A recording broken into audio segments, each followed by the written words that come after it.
Good morning, good evening, or good afternoon. This is Coffee Break with George, your little nuggets of news for your news feed, social media feed. And today's windy, watery nugget is Storm Goretti. Recently, large parts of the country, including Cornwall, found themselves without water, homes lost supply, taps ran dry, and people were left relying on bottled water and emergency deliveries. The official reason was extreme weather. Storm Goretti was brought damning winds and flooding. Now, Storm Goretti sounds less like a weather event and more like something you order in an Italian restaurant. And you do have to wonder whether somewhere someone snapped a packet of spaghetti in half, and this is the revenge. Joking aside, the storm exposed something serious. Our water infrastructure is fragile, and when it falls, the consequences are immediate and unavoidable. But this wasn't just a story about bad weather. It reopened a much bigger question of how we run essential services like water and who they really run for. A privatised system under pressure. Water companies in England have been privatised since the late 1980s. The idea was that private ownership would bring efficiency, investment, and better services. And yet today, many people see regular sewage discharge into the rivers and seas, rising bill, aging infrastructure, but still large dividend payments to shareholders. This has led to many people to ask, is the system really working as intended? Dividends before drains. This is all happened while pipes leak, treatment plants struggle, and the storm damage leaves households without water. Supporters of the current system argue that dividends are perfectly normal. Investors expect a return from their investment, and private companies have invested heavily. And to be fair, that is true up to a point. But here's the thing about dividend. They're usually only paid only when a company is making profit. Now that raises a really awkward question. If a company is profitable enough to hand out millions and millions to shareholders, but at the same time says it can't afford to properly maintain the pipes, upgrade the treatment plants, or protect supplies from storms, then what exactly is that profit for? It's a bit like saying, yes, the roof is leaking, the boiler's broken, the kitchen's on fire, but good news, everyone, we've still got enough money to pay everyone bonuses. So all this mid-management has been rewarded, and legally companies can pay dividends while infrastructure needs remain as long as the books say profit. But morally, that's where people start raising eyebrows. Because if the cost of fixing the system is greater than the dividends being paid out, you have to ask yourself whether the money is going into the right pipes and not just to the ones leading to the shareholders' pockets or big bonuses for the CEOs of these companies. So critics come back with a very simple question, one that's really hard to laugh off. Why does there always seem to be money for shareholders, but not quite enough for the infrastructure that keeps the water flowing? The pitfalls of privatising the waterways. Water is not like any other service. You can't live without it. You can live without fast broadband. I may become a bit choppy. You can survive without a mobile upgrade. You can't live without clean water. Privatisation introduced profits into a system that exists to deliver a basic human necessity. And when profit and public need collide, difficult choices emerge.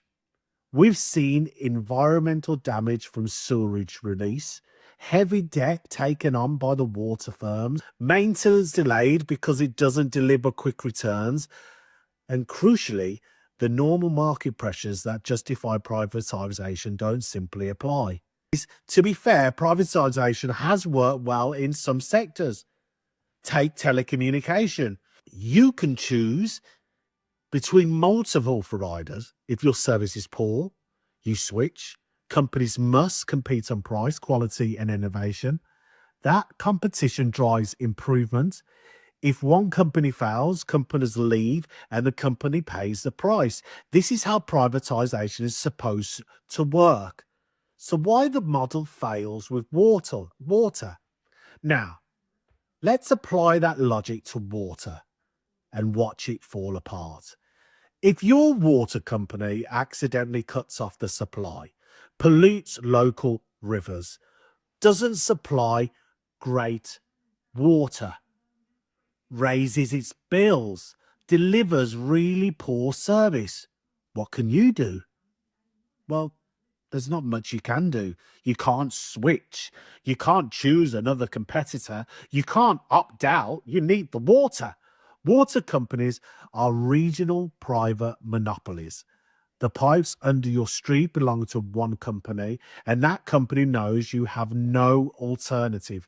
So we end up with a strange situation, a privatised service with no competition.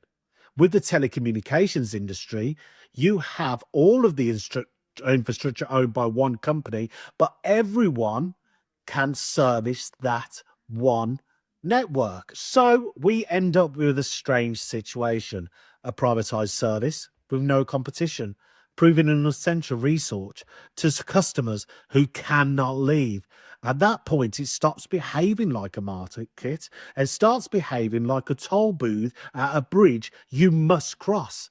Regulation is not the same as choice. Supporters argue that regulation replaces competition, that regulators act on behalf of the customer.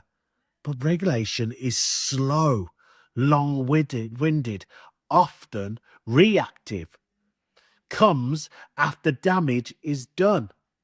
Fines are being paid years later, but when you fine a water company, it's the customer that is paying the bill in bill rises. Customers still pay bills in the meantime. Regulation is a safety net, not a substitute for real choice. Back to the storm. When Storm Goretti hit, spaghetti jokes aside, pipes failed, systems broke, and thousands were left without water.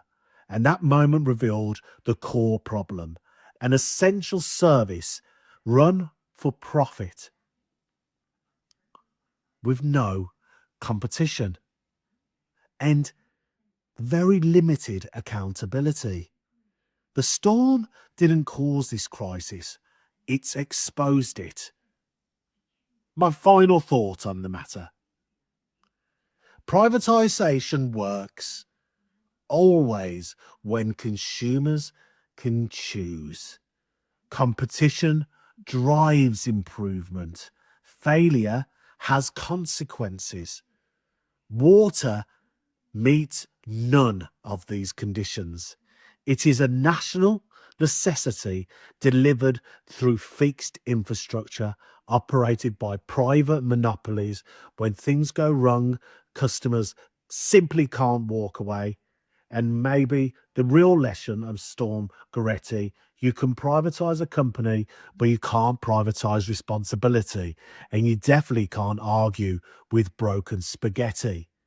The only thing that you can do to these companies if they do wrong is fine them. But those fines get passed on to the customer. There has to be a better way. And unfortunately, I think bringing it into national service is right for this essential service. Thank you so much for tuning in. This is George from Coffee Break with George. If you've enjoyed it, obviously give us a follow or subscribe. Thank you so much.